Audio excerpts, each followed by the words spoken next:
G'day gang, welcome back to another set of Alliance Wars for PuzzleCombat. This time around, Invictus is matched up against the Russian Alliance. I did put it into Google Translate and try to get a pronunciation, but I just massacred it. So it translates as the bold and the sharp. It's something like Dерзкие something like that. Anyway, I don't speak Russian, as you can probably tell. So anyway, we've got valera up front. They are green tanks on their side, fixed colors. So we've got blue and purple flanks with a yellow and red wing each time. So today I've gone, because of the blue flank with the green tanks, I've gone 3-2 for the most part on red and greens. So we can see up front here, I've gone with Jocasta with Rudolph and Tightwire as my 3 reds, and then I've got the combo of Fiddle and Equani that I really like that combination. I use it quite a lot in my wars. So first off, did get, as we saw, quite a nice fight with fairly good board and managed to push it through.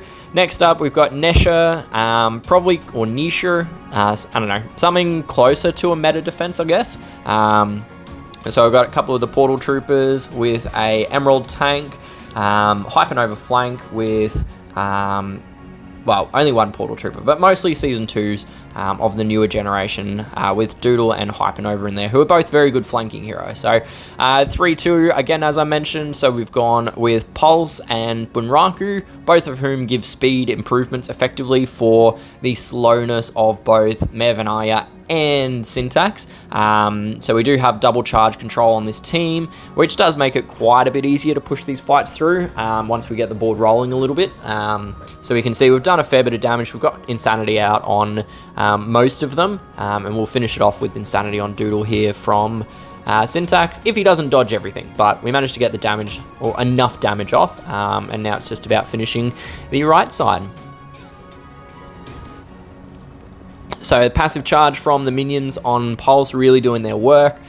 We can see we're charging our heroes very quickly, which is allowing me just to keep that special skill damage rolling.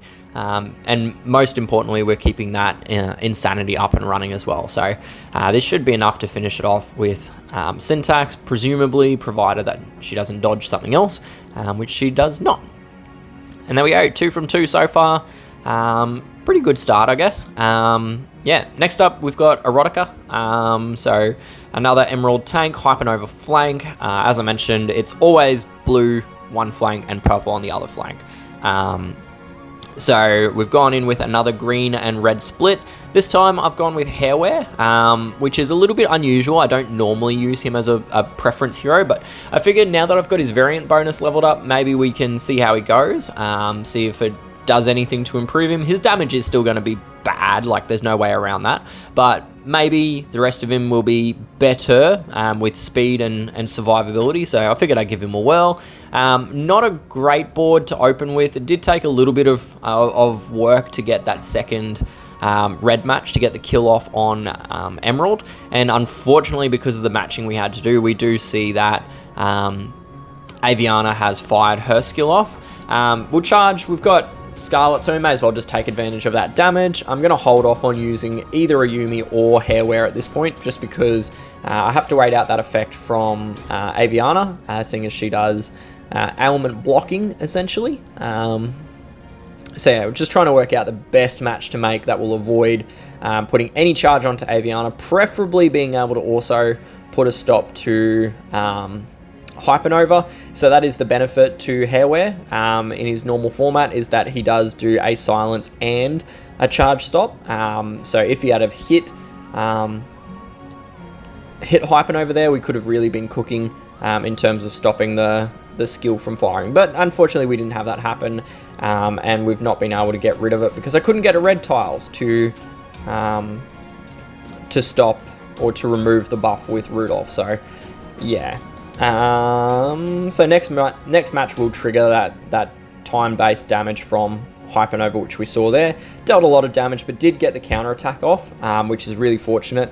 So now we're just sort of using the counter-attack from Aumi to our benefit, killing the remaining 3 heroes, all of them with counter-attack. Little bit of a cheese victory in the end, but I'll take it. I won't complain. Next up is Faceoff with an Aumi tank, Ghost one flank, and I think it was Flak on the other flank. I didn't quite catch it real quick, but another 3-2 split of red and greens. It is Unicorn on the left flank. Nice match 5 of reds there. No kill, which is unfortunate due to the dodging, but we did get the kill now, and I've got 1 tile left over that I can use to ghost and charge accent and Tightwire. So nice bit of damage on the enemy ghost there. Not quite enough to really finish it off with anything else, so we are sort of just trying to get some green tiles in so I can activate my charge control, but I think it's going to probably come a little bit too late at this point in time, seeing as Ghost should charge in the next turn, and I'm not going to get Emerald charged quick enough. So we will quickly just fire off Variant Throttle just for some immediate heal to top everyone up a bit before we cop the shots from Sidestep and Ghost, which is a lot of damage that comes out just from those 2 firing. Fortunately, they did both target only 2 heroes. They could have had the potential to hit 3 of my heroes, so having only 2 of them hit does come out in my favor, even though it doesn't seem like it should. But yeah, focusing my damage on Pulse at this point in time, just because I would like to try to get her killed before she has a chance to put those minions out on everyone. So really powerful charge stop coming in there from Emerald.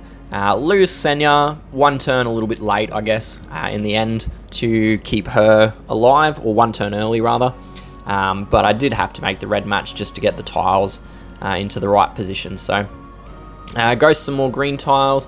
I was hoping to get my reds into a bit better position. Do get 1 coming through with that critical being absolutely clutch to finish off Pulse before she fires. Unfortunately, Sidestep does get enough charge even just 1 turn before I could fire Emerald. So she does, because there's no silence, she does fire a skill. It just stops her from gaining any more charge for the next 2 turns. So Variant Throttle healed up a little bit. We will probably lose that healing in a second, but I'll take the red tiles that are on offer to recharge Tightwire, fire that off, and fortunately we did manage to get or keep Emerald alive through the last of this fight. So it's now pretty well should be in my favor. Sidestep can be a bit of a bitch to kill, but fortunately the damage out from Tightwire is enough to get us over the line. Alright, 2 to go. We're on a good roll so far, 4 from 4.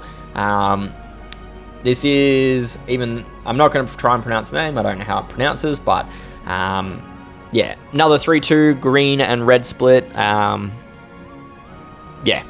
They all have been 3-2, so we got that Fiddle and Iquani combination again featuring, and then we've got another copy of Accent, Brock for some dispelling, and then Senya for the healing is kind of the team that we've got going.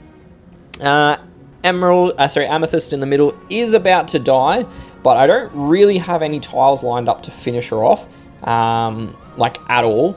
So I sort of tried to get a red tile to come in, couldn't get it to happen, and yeah, unfortunately we do see Amethyst fire there. It does pop the counter attack up, which is annoying because now I've got to deal with counter attack on their heroes. Hopefully get a proc there of the Demolition's talent. Don't get it, and now we unfortunately lose Brock and Senya, which is very difficult now because we've got no healer on our team.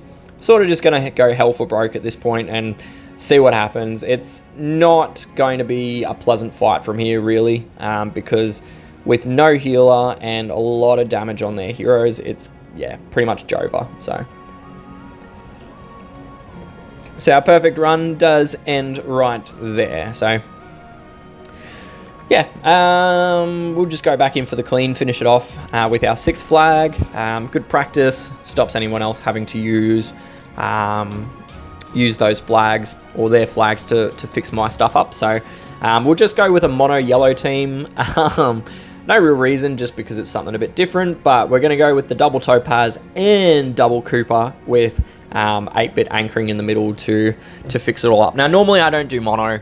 This is probably a bit of a poor decision strategically, but you know, what's life without a little bit of fun? So we'll duck into this fight.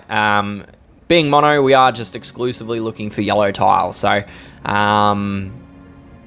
yeah, so we've got some yellows there. We've got more yellows on the left-hand side rather, which fortunately do self-match to some degree.